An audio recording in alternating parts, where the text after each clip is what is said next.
नमस्कार। कार्यक्रम श्रोतासँग सांसदबाट ठाकुर बेलवासेको। कार्यक्रम श्रोतासँग सांसद तपाईले इमेज न्यूज एफएम 103.6 बाट सुन्न सक्नुहुन्छ। कार्यक्रममा हामीले मुलुकको पछिल्लो राजनीतिमाथि केन्द्रित रहेर व्यवस्थापिका संसदका एकजना सदस्यसँग छलफल गर्ने गर्छौं। आज हामीले छलफलका लागि नेकपा एमालेका एकजना सांसद जयप्रकाश थारूलाई आमन्त्रण गरेका छौं।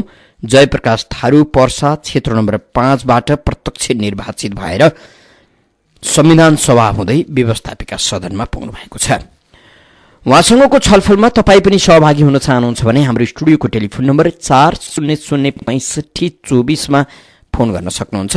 सहभागी श्रोता मित्रले छोटो तर्कसंगत विषयसँग सम्बन्धित रहेर एउटा मात्र प्रश्न राखिदिनुहोला। यति बेला भने आजका हाम्रा अतिथि पर्सा क्षेत्र नम्बर 5 का एमाले सांसद जयप्रकाश थारू हाम्रो प्रत्यक्ष टेलिफोन सम्पर्कमा आइसक्नु भएको छ। उहाँलाई स्वागत गरौं। मान्यज्यू, हजुर, यहाँलाई इमेज एफएममा हार्दिक स्वागत छ। धन्यवाद। मान्यज्यू, अब मोर्चाको आन्दोलन रोकिएको छैन, आन्दोलन हामी अझ चर्काउँछौं भन्दैछ मधेसी मोर्चा, हजुर, र त्यही भित्र थारूहरूको पनि संलग्नता छ भनिएको छ। हजुर, अझ पछिल्लो समयमा थारू समुदायका व्यक्तिहरू आन्दोलनमा सक्रिय हुन सकेनन् भन्दै अब थारू समुदायलाई उत्तेजित बनाइनुपर्छ, आन्दोलनमा ल्याइनुपर्छ भन्ने जिकिरहरू सार्वजनिक हुन थालेका छन्। तपाई के भन्नुहुन्छ? थारू समुदायलाई अहिलेको संविधानले किनारा छोडेर अगाडि बढेको हो अथवा थारू समुदायलाई अन्यायमा पारिएको हो? तपाई सदनमा पुग्नु भएको छ, तपाईले हस्ताक्षर गरेर संविधान जारी गर्नुभयो, आफ्नो समुदायलाई कसरी बुझाउँदै हुनुहुन्छ? बहुत राम्रो प्रश्न गर्नुभयो हैन। सबभन्दा यो इमेज च्यानललाई नि सबै युनिट साथीहरूलाई नि मैले धन्यवाद दिन चाहन्छु कि मेरो आज धारणा आम नेपालीहरूको बीचमा प्रत्यक्ष भनौँ नि मोबाइल मार्फत टेलिफोन मार्फत जुन प्रसारण गरिराख्नु भएको छ, यो कुनै पनि संविधान पूर्णमा आफैमा पूर्ण हुँदैन, अपूर्ण हुन्छ के। यो कुनै रामायण गीता कुरान होइन हैन। मान्छे जति माने आवश्यकता महसुस गर त्यसपछि संशोधन हुँदै जान्छन्। त्यसकारणले गर्दा नि अब यो आन्दोलन बीचमा 6 महिना आन्दोलन नाकाबन्दी भएको थियो नि हैन। वास्तवमा त्यति बेला राम्रो आन्दोलन उठेको थियो, तर हाम्रो मधेस केन्द्रित नेताहरूको कारणले गर्दा नि भनौँ नि त्यो विश्वास गुमाइसकेका छन्। अब मलाई लाग्छ कि आन्दोलन त्यति अब जुन उचाइमा उठे थियो त्यो उचाइमा उठ्न सक्दैन है।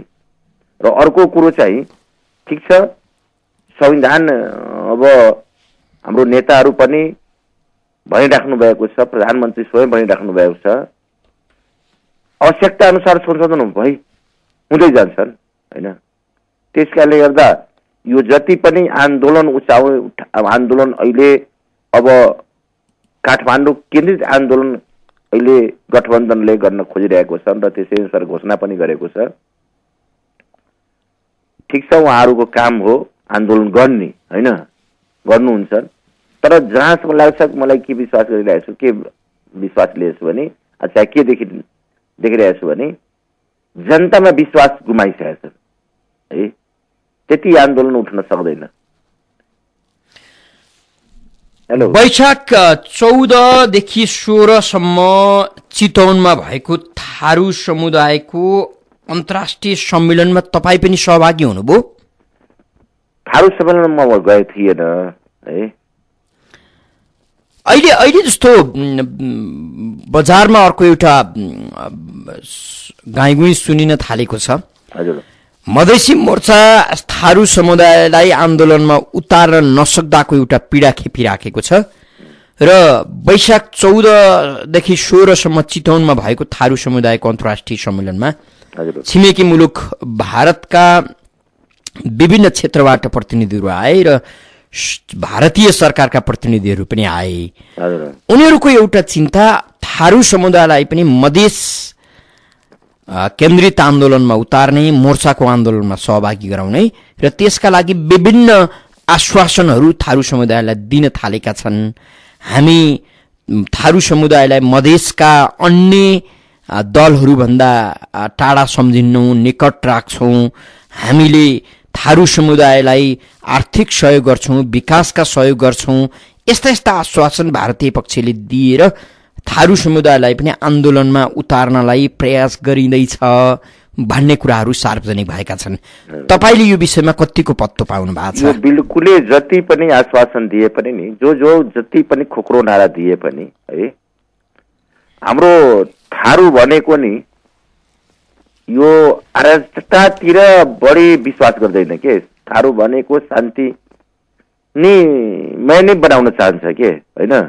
त्यस कारणले गर्दा अरूको भनाइमा लाग्ने बित्तिकै नि लागिहाल्ने भने थारू समुदाय होइन। आफ्नो बुद्धि विवेकले र थारूको आफ्नै संस्कार स्वभाव हुन्छन्। त्यस कारणले गर्दा नि कसैले भन्ने बित्तिकै थारू उचाल्ने होइन, उछल्ने होइन, थारूले त्यसको पछि लाग्ने होइन। जहाँसम्म लाग्छ थारूको त्यस्तो स्वभाव छ। त्यस कारणले गर्दा नि वास्तवमा हाम्रो कतिपयमा अघि पनि भने चाहँदै पनि कतिपय भनौँ नि, अब 64मा संविधान सभाको चुनाव भयो, 64मा 2 वर्षको म्याद अझ थपेर 4 वर्षमा पनि संविधान बनाउन सकेन, त्यति बेला असफल भयो। र अहिले 17मा जुन किसिमको हामी बाचा बन्धन गरेर आएको थियो, जनता बीचमा नै हामी बाचा बन्धन थियो, हामी संविधान बनाइरहेका छौँ र वास्तवमा संविधान बनाएर सार्यौँ हामी। त्यसकारणले गर्दा कतिपय मुद्दाहरू, कतिपय सवालमा पनि हामी चाहँदै पनि नभएको हो। तर त्यसलाई अब हुँदैन भने छैन नि, होइन?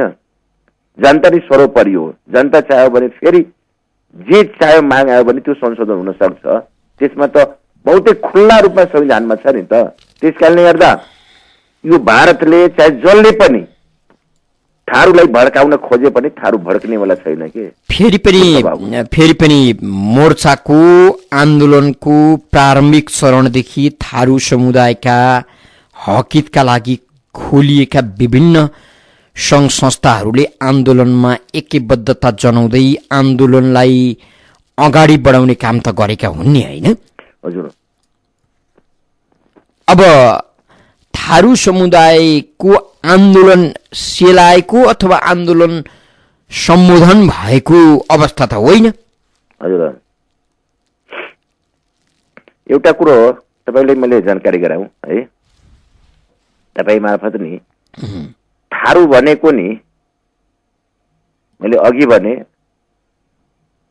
अब मधेस केन्द्रित दलका नेताहरूले थारूलाई भड्काउने बित्तिकै तपाईँले यो दिन्छु त्यो दिन्छुन्, होइन, आर्थिक प्रलोभन दिने बित्तिकै थारू भड्किँदैन। केही व्यक्तिहरू त्यसको पछि लाग्न सक्छन्, सबै थारूको मैले त्यो भन्न सक्दैन, तर चाहिँ सबै थारूहरू चाहँदैन। किनभने अहिलेको मधेस केन्द्रित दलहरूको जुन आचरण, चाहे नेताहरूप्रति जुन इमान्दारिता हेर्नुपर्ने हो नि, त्यो जनताहरूले बहुत सूक्ष्म तरिकाले हेरिसके के। हाम्रै नेताहरू विभिन्न नाटक गरे नि, मधेस केन्द्रितहरू नेताहरूले धेरै नाटकहरू गरे मान्यज्यू। तर फेरि पनि तपाईँले यसो भनिरहँदा सर्वसाधारणका बीचमा एक खालको भ्रम सिर्जना भएको त हो नि। संविधान जलाइएकै हो, संविधान च्यातिएकै हो, थारू समुदायलाई किनाराकृत गरियो, नयाँ संविधानले अपहेलना गर्यो भनिएकै हो। कि त तपाईहरूले आफ्नो समुदायलाई राम्रोसँग बुझाउन चाहनु भएन, कि त तपाईहरूले झुट बोलिरहनु भएको छ भनेर बुझ्नु परेन र भने? हेर्नु के, मैले भने नि थारू समुदाय केवल तपाईँहरू कुरा गरिराख्नु भएको छ भने थारू समुदायमा पनि सबैको स्वाभाविक खालको छैन, सबैको विचार एक नाचको छैन, होइन?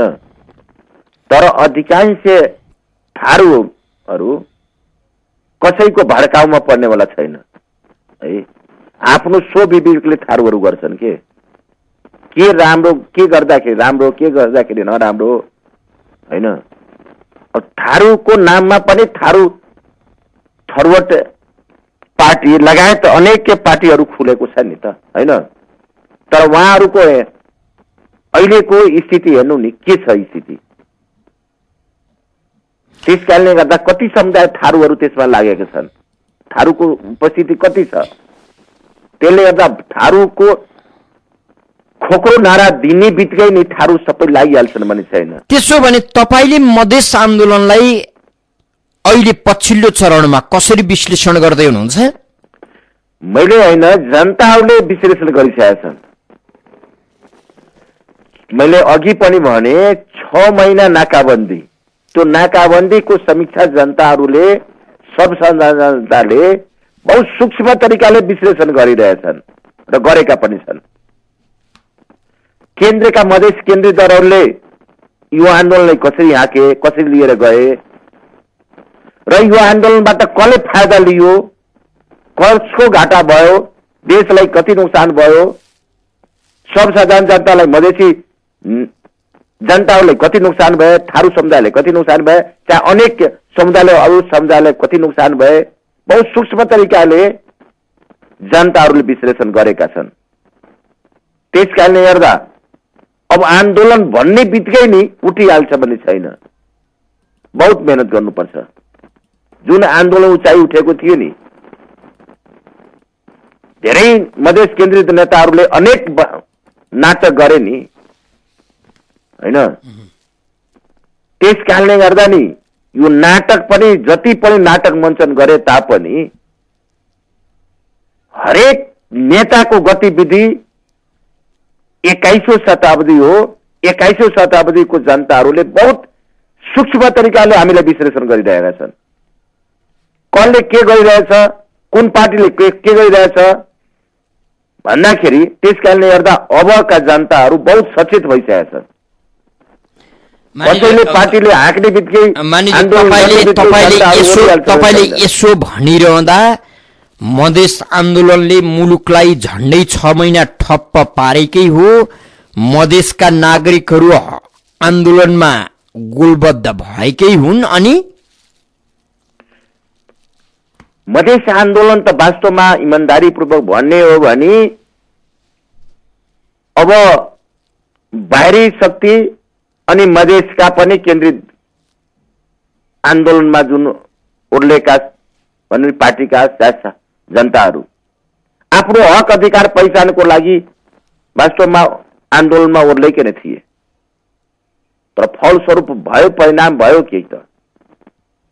किन आन्दोलनले के कारणले गर्दा आयो आन्दोलन सेलाए भन्दाखेरि यी सब जनताहरूले त्यत्रो मधेस आन्दोलनमा त्यत्रो शहीद भए, सर्वसाधारणहरू जनता घाइते भए, नेताहरू के कारणले गर्दा सेलाए, किन पछि हटे भन्दा यी कारणहरू सबै मैले अघि पनि फेरि भनिरहेको छु, अघि पनि भने जनताहरू बहुत सूक्ष्म तरिकाले हेरिरहेका छन्, विश्लेषण गरेका छन्।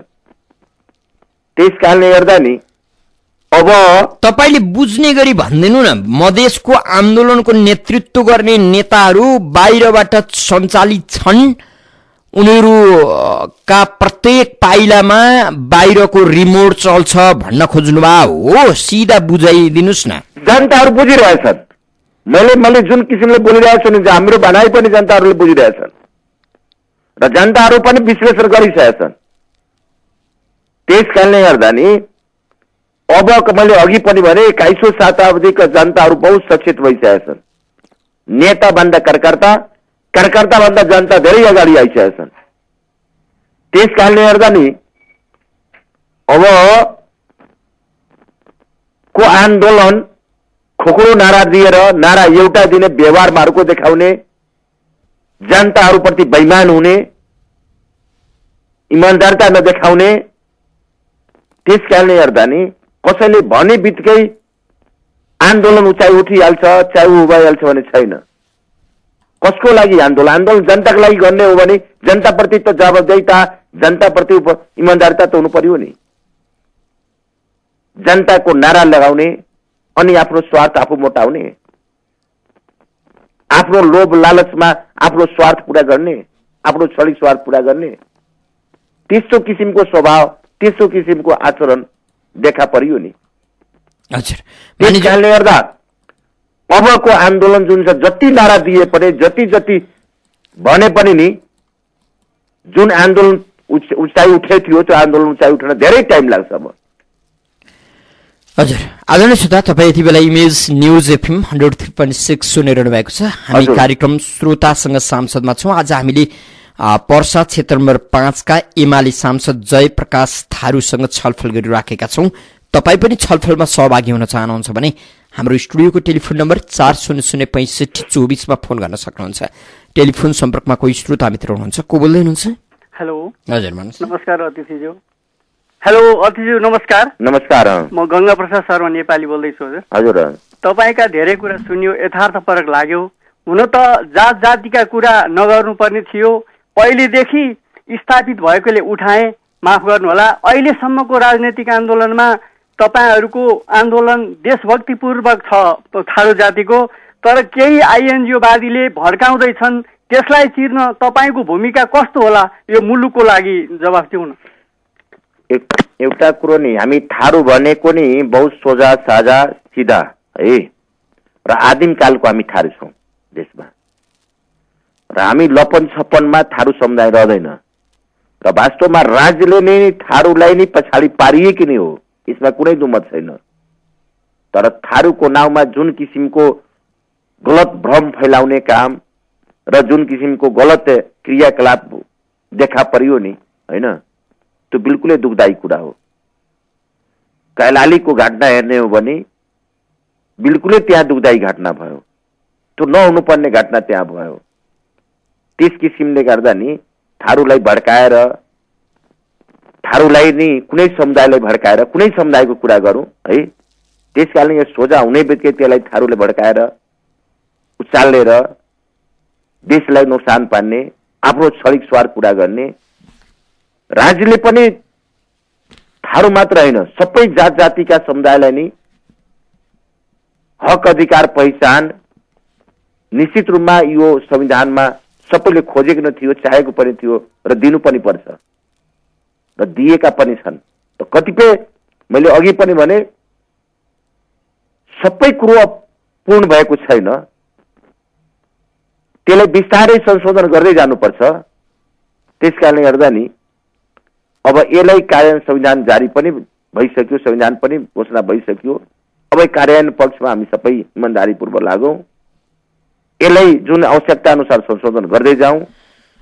भनेको यही संविधानले थारू समुदाय लगायत आम जनको हित गर्छ भन्ने दाबी तपाईँ गर्नुहुन्छ?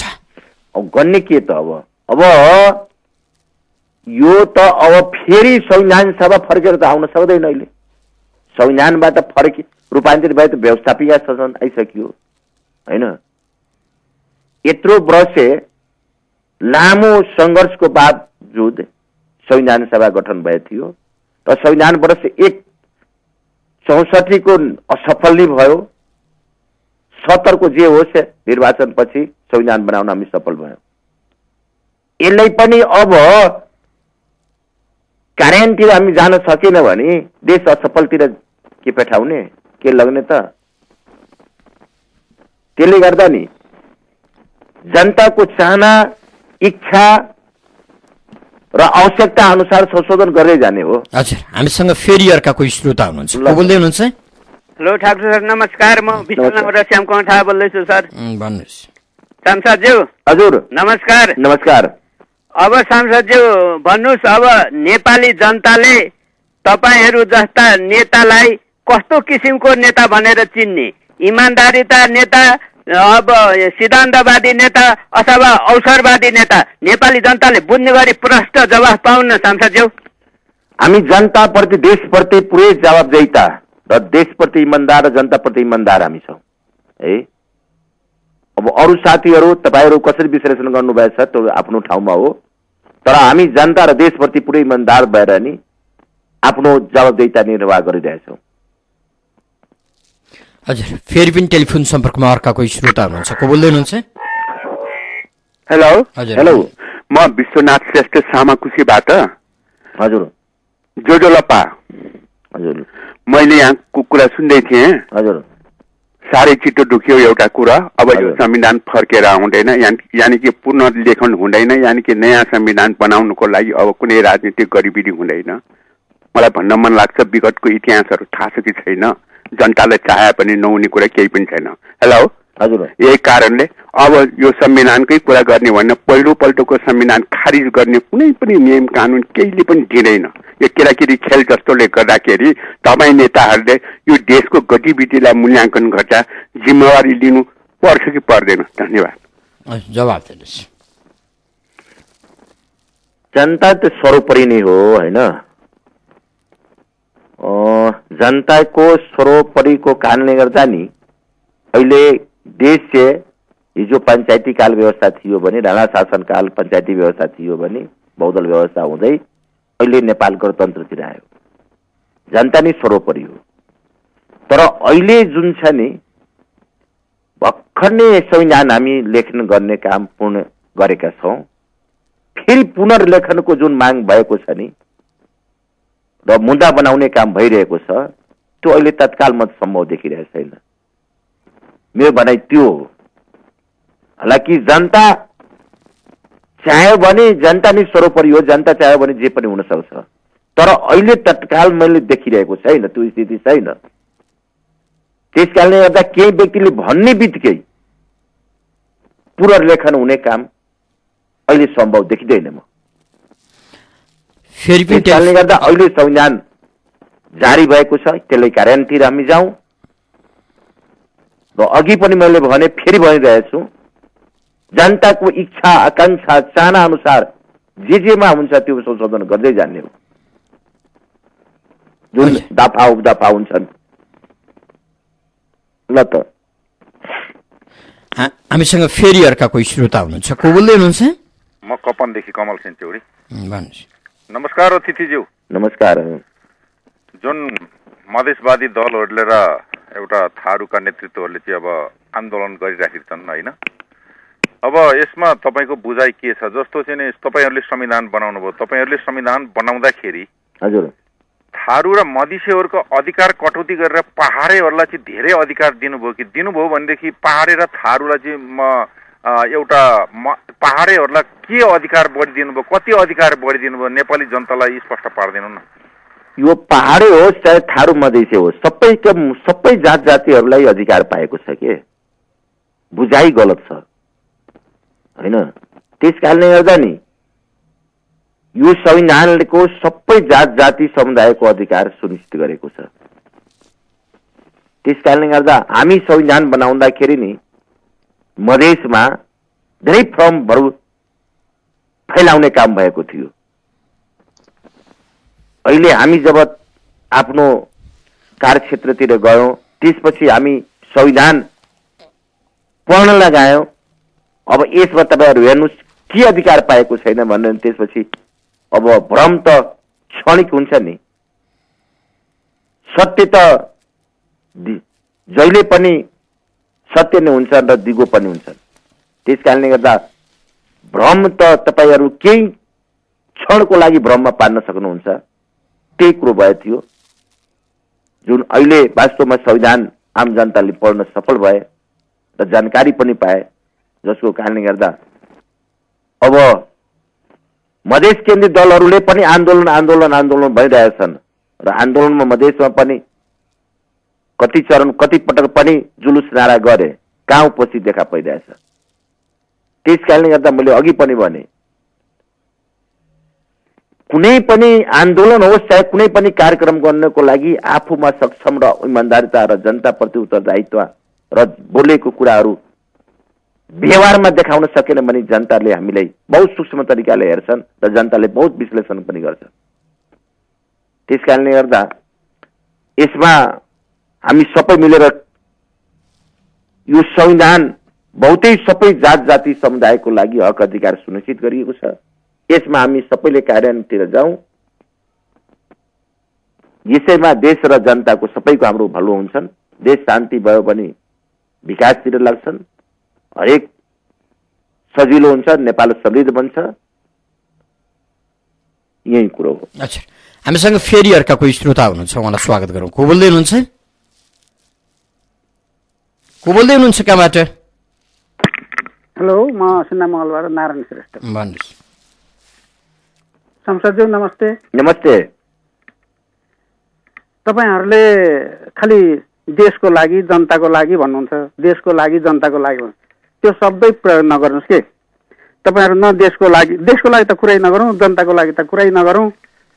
अब त्यो पेट्रोल, मटेरियल, डिजेल, ग्यास तपाईँहरूलाई अझै पुगेको छैन होला।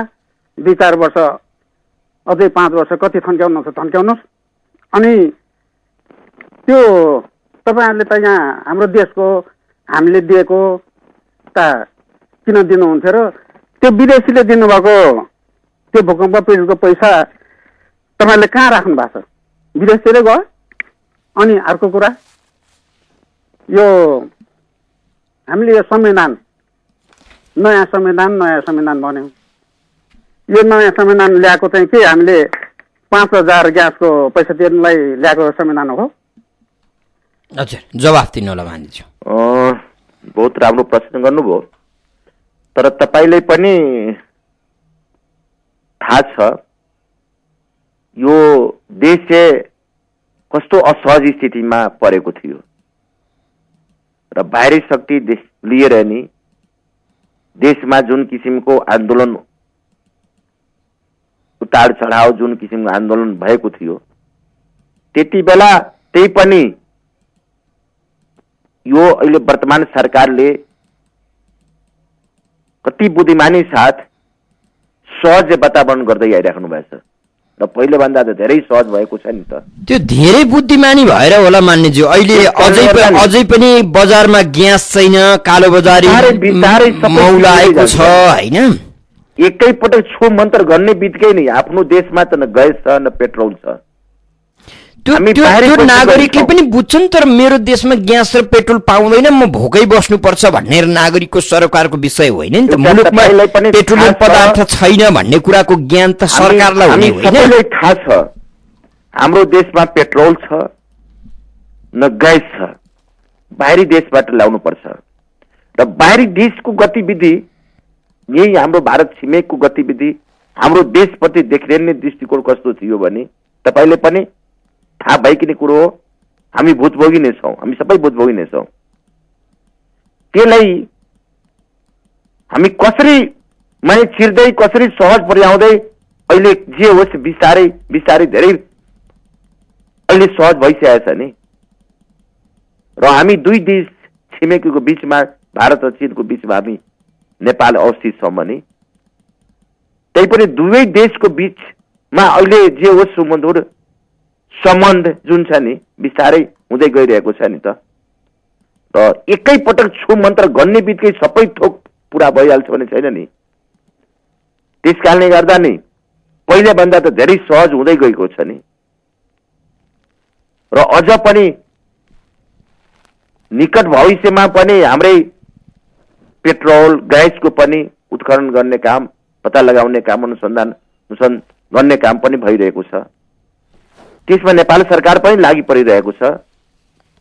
त्यस कारणले गर्दा अब सबै देशलाई, चाहे व्यक्ति विशेषलाई, सबै देशलाई नै अप्ठ्यारो पर्छ। हाम्रो देशमा पनि अप्ठ्यारो परेको नि थियो। अब देश नै अप्ठ्यारो परेको बेलामा, देश नै असहज परेको स्थितिमा निश्चित रूपमा हामी नेपाली जनता दुःख पाउँछौँ। हजुर, पहिले भन्दा त सहज हुँदै गइरहेको छ। मान्यज्यू, हामीसँग कोही श्रोता मित्र हुनुहुन्छ, प्रश्नका लागि उहाँलाई स्वागत गरौँ। को बोल्दै हुनुहुन्छ? हजुर, म विष्णु चौलागाई कुमारी गालबाट। सांसदज्यू नमस्कार। नमस्कार। हजुरले भन्नुभयो छुमन्त्र होइन। कति सालदेखि हामी द्वन्द्वमा फसेका छौँ। 7 सालदेखि, म 7 सालदेखिको कुरो जान्दछु। 7 सालदेखि अहिलेसम्म द्वन्द्व अनि संविधान एकै दिनमा तयार हुँदैन भन्नुभयो। त्यो संविधान बन्यो, गरिब निमुखाले औषधि गर्न नपाउने अनि आम जनताले किनेर सामानहरू उपभोग गर्न नपाउने अनि एउटा दुईटा राजनीतिक पार्टीहरू, 2-4वटा राजनीतिक पार्टीहरू सत्तामा पुग्न पाएनन् भने सडकमा आएर सडक जाम गर्ने अनि यस्तै यो उपलब्धिहरू संविधानका यिनै हुन्। जवाब दिनुहोस् त। अब आम नेपाली जनताहरूले नि कुनै पार्टीलाई नै 2/3 बहुमत दिएको भए यो स्थिति हुनेवाला थिएन। अहिलेको वर्तमान जुन राजनीतिकको संरचना जुन छ, राजनीतिक पार्टीको जुन संरचना छ, कुनै पार्टीको बहुमत छैन। अनि गर्ने के विभिन्न पार्टीहरू छौँ यहाँ नेपालमा, विभिन्न उद्देश्य, विभिन्न सोच भएका, विभिन्न अब त्यही पनि अहिलेको वर्तमान सरकार हेर्ने हो भने अहिले जुन गठबन्धन सरकार, वर्तमान गठबन्धन सरकार जुन छ, सरकार छ, धेरै अब उद्देश्य बोकेका पार्टीहरू छन्। तैपनि सबै एक ठाउँमा ल्याउनु भनेको नेपालको लागि ठुलो नि राम्रो कुरा बन्नुपर्छ, एकदम राम्रै हो देशको लागि। तैपनि जनताप्रति, देशप्रति जवाबदेहिता र देशप्रति यदि नसोचेको भए, कोही पूर्व फर्केका छन्, कोही दक्षिण फर्केका छन्, कोही उत्तर फर्केका छन्, चारै दिशातिर फर्के पार्टीहरू त्यही पनि एकजुट भएर नि देशलाई समृद्ध बनाउनको लागि, जनताको हक हितको लागि एकजुट भएर जस्तो नि मानिज्यू, जनता र देशलाई समृद्ध बनाउनका लागि पूर्व पश्चिम कता कता फर्किएका देशहरू एक ठाउँमा आएका कि आफूलाई समृद्ध बनाउनका लागि? आफूलाई समृद्ध होइन, अहिलेको देशको परिस्थिति नै त्यस्तै छ। त्यो परिस्थितिले ल्याए नि सबै पार्टीले महसुस गरे नि एकताबद्ध भएर नि हामी लाग्नुपर्छ। देश रहे नै पार्टी रहन्छ। देश त यदि संविधान बन्नेवाला थिएन, देश असफल हुनेवाला थियो नि। देश नै असफल भएपछि त पार्टी कहाँ जान्थ्यो, कहाँ जान्थ्यो? यो देखेर, यो मध्यनजर गरेर नि यही सरकारमा हेर्नु नि, कोही राजतन्त्रवादी छन्, कोही गणतन्त्र विरोधी पनि छन्, तै पनि एक ठाउँमा छन् नि त। तपाईहरु देखिराख्नु भएछ। आखिर किन देश रहे न पार्टी रहन्छ? देशै नरहे त पार्टी कहाँ रहन्छ त?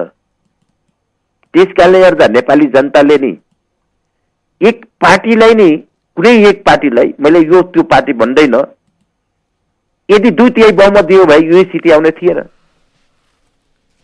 त्यसकारणले गर्दा आफ्नो जुन घोषणा पत्र अनुसार, आफ्नो पार्टीको जुन घोषणा पत्र र अनुसार काम गर्न सकिन्थ्यो, तर अहिले त्यो स्थिति छैन। जुन कारणले गर्दा नि सबैलाई देश रहे पार्टी रहन्छन्। त्यसकारणले गर्दा यो मध्यनजर गरेर नि एकताबद्ध भएर नि अहिले देशलाई समृद्ध बनाउनको लागि, एकता बनाउनको लागि एकजुट भएर, एकता भएर अहिले वर्तमान सरकार देखिराख्नु भएको चलिरहेको छ। मानिज्यू, तपाईँ अघिदेखि देश असफल हुँदैछ भन्ने कुरा गर्दै हुनुहुन्छ र अहिले देश रहे पार्टी रहन्छन् भन्दै हुनुहुन्छ। देश रहने नरहने, देश असफल सफल हुने, यो गम्भीर कुरा तपाईँ देख्दै हुनुहुन्छ? अघि 6 महिनाको आन्दोलन तपाईले के विश्लेषण गर्नुभएको छ भनिदिनुहोस् न। 6 महिना अघिको आन्दोलन अथवा मधेस आन्दोलन देशलाई अस्तित्वको धरापमा पार्ने आन्दोलन थियो। 10 गाजातिर आन्दोलन कहीँ हुन्छ? किन भयो? तपाईँ हामीले विचार गरौँ नि। जनताले पनि सबै विचार गरेछन् र बहुत अघि पनि मैले बहुत सूक्ष्म तरिकाले केही मधेसी केन्द्रितहरूको जुन आन्दोलन जुन छ नि, आन्दोलन थियो, वास्तवमा मधेस केन्द्रित दलहरूले आन्दोलन त घोषणा गरे, तर वास्तवमा धेरै राज्यले नै, धेरै समुदायले नै विभेदमा पारेको थियो। त्यो विभेदको कारणले गर्दा नि सो स्फूर्तमा नि आफ्नो हक अधिकार पहिचानको लागि नि जे होस् आन्दोलनमा जनताहरूले, मधेसका जनताहरू ओर्लेका थिए। र यी कुराहरू पनि सबै हामी, तपाईँ लगायतले सबैले बुझिरहेका छौँ। र ती केही यतातिर थियो भने बाहिरी शक्तिहरू पनि त्यतिकै प्रहार गरिरहेको थियो कि हामीलेसँग लुकेको छ, कि कोही जनतासँग लुकेको छ? त्यस कारणले गर्दा त्यसलाई बिस्तारै बिस्तारै जे होस् अहिले सहज हुँदै गएको छ नि त। हजुर, हामीसँग कोही श्रोता मित्र हुनुहुन्छ टेलिफोन सम्पर्कमा बाहिरिनु भएको छ।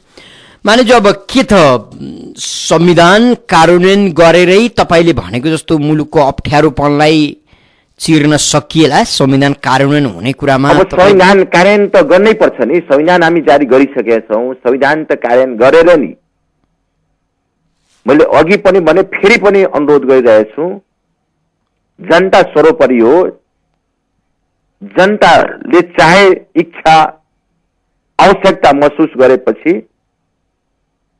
दफा उपदफाहरू जुन जुन छन् नि, जहाँ जहाँ त्यो संशोधन हुँदै जान्छन् र अहिले हिजै नै नीति कार्यक्रम पास भयो र अहिले अब ज्येष्ठ 15 गते नि बजेट आउँदैछन् र नीति कार्यक्रम पनि सबै जनताले नै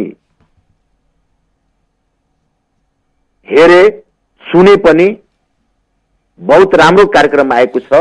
हेरे सुने नागरिकलाई चाहिँ कागलाई बेल पाक्यो हर्ष न विस्माद भनेको जस्तो हरेक वर्षको एउटा सरकारी कर्मकाण्ड यो वर्ष प्रधानमन्त्री केपी शर्मा ओलीको नेतृत्वमा सम्पन्न भयो। त्यही त हो नीति तथा कार्यक्रम। गाउँ गाउँमा स्वास्थ्य चौकी भत्किएका छन्, बिरामीले सामान्य प्राथमिक उपचार गर्न पाउँदैन। तपाईको नीति तथा कार्यक्रममा गाविस गाविसमा हेलिप्याड बनाउने भन्ने छ। कति आवादारी होला भन्नुहोस् त।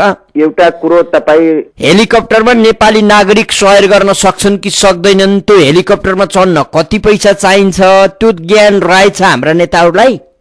एउटा कुरो तपाईलाई नि कुनै पनि कुरोलाई नि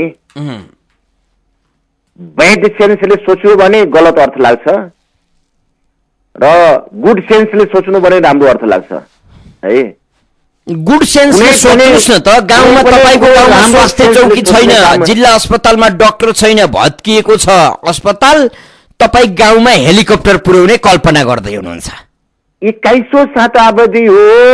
21औं शताब्दीमा त मान्नेज्यू पहिला तपाईका नागरिकलाई सामान्य आधारभूत कुराहरू पूर्ति गरिदिनुहोस्। हिमाल र पहाडमा जुन छ नि, चाहे जहाँ जहाँ दुर्गम छ नि, त्यहाँ उपचार नसक्ने जुन तपाईहरु कति हँसाउनुहुन्छ भने तपाईहरुको एउटा सरकारी स्वामित्वमा रहेको साझा यातायातलाई क्वाप्लाक्कै खाइदिनुहुन्छ र अब गाउँ गाउँ हेलिकप्टर पुर्याउँछौ भन्नुहुन्छ। भएको एउटा एयरलाइन्सलाई ध्वस्त पारेर अब कहिले बन्द हुने हो भन्ने स्थितिमा पुर्याउनुहुन्छ।